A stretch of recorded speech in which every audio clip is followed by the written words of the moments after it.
എന്താണ് സൺഡേ ആയിട്ട് ഇതുവരെ ഇതിൻ്റെ മുമ്പിൽ നിന്ന് എണീക്കാൻ ടൈമായില്ലേ? ഒന്നും പറയണ്ട, ഈ നൈറ്റ് ഷിഫ്റ്റും ഡെഡ് ലൈൻസൊക്കെ കാരണം ഇതിന് മുമ്പിൽ നിന്ന് എഴുന്നേക്കാൻ പറ്റില്ല.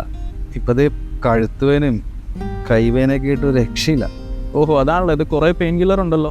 പെയിൻ കില്ലറൊന്നും ഇങ്ങനെ കണ്ടിന്യൂസ് കഴിക്കണം അത്ര നല്ലതല്ല കേട്ടോ. വേറെ മാർഗ്ഗമില്ലല്ലോ, ഐസ് പാക്കും പെയിൻ കില്ലേഴ്സൊക്കെ തന്നെ ഉള്ളൂ ഒരാശ്വാസം. നീ ഇങ്ങനെ എപ്പോഴും കണ്ടിന്യൂസ് ഇങ്ങനെ ഇരുന്ന് ജോലി ചെയ്ത് കഴിഞ്ഞാൽ നിൻ്റെ സ്പൈനും മസിലിനൊക്കെ നല്ല സ്ട്രെയിൻ ആവും. അപ്പം എന്താണല്ലോ വേദന ഉണ്ടാവും. അപ്പോൾ പ്രോപ്പറായിട്ട് റെസ്റ്റ് എടുത്ത് ട്രീറ്റ്മെൻറ്റ് തന്നെ ചെയ്യണം. നീ ആയുർവേദ ഡോക്ടറല്ലേ, നീ പറ ആയുർവേദത്തിൽ എന്തെങ്കിലും പരിഹാരം ഉണ്ടോ?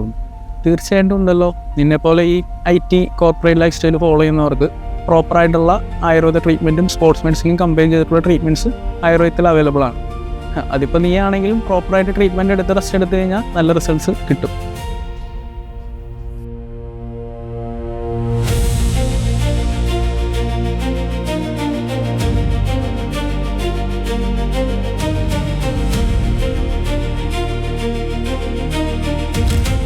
ഗ്രീവാവസ്തി കഴുത്തിലെയും തോളിലെയും കടുത്ത വേദനയ്ക്ക് ഏറ്റവും ഫലപ്രദമായ ആയുർവേദ ചികിത്സയാണിത്. ഇത് പേശികളിലെ നീർക്കെട്ട് മാറ്റി പെട്ടെന്ന് ആശ്വാസം നൽകുന്നു. കിഴി ചികിത്സ പേശികളുടെ മുറുക്കം മാറ്റി രക്തയോട്ടം വർദ്ധിപ്പിക്കാൻ ഇത്തരം ലളിതമായ ആയുർവേദ ചികിത്സകൾക്ക് സാധിക്കും. ഇത് ശരീരത്തിന് ഇൻസ്റ്റന്റ് എനർജി നൽകും. ശരിയാണ്, വേദനകൾക്ക് താൽക്കാലിക പരിഹാരങ്ങൾക്ക് പുറകെ പോകാതെ നമ്മുടെ ശരീരത്തിന് പുതുജീവൻ നൽകുന്ന പഞ്ചകർമ്മ ചികിത്സ തന്നെയാണ് ഈ ഡിജിറ്റൽ യുഗത്തിലും നമ്മുടെ ആരോഗ്യത്തിന് ബെസ്റ്റ്.